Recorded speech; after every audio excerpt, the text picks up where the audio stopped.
Friends, today's video content will be about how to check the graphics card on Windows 11. So without delay, let's start the video. First of all, you need to go to the start option here. After arriving at this point, you will find an option called settings here.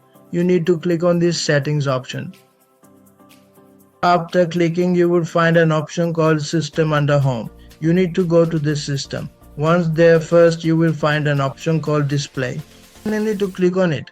After that, scroll a bit. Then you will see an option called advanced display. You need to click on this advanced display.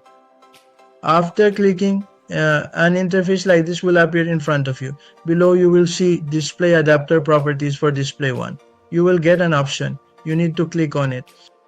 After clicking, an interface like this will appear in front of you. Here, you will find full details of your graphics card in the adapter section.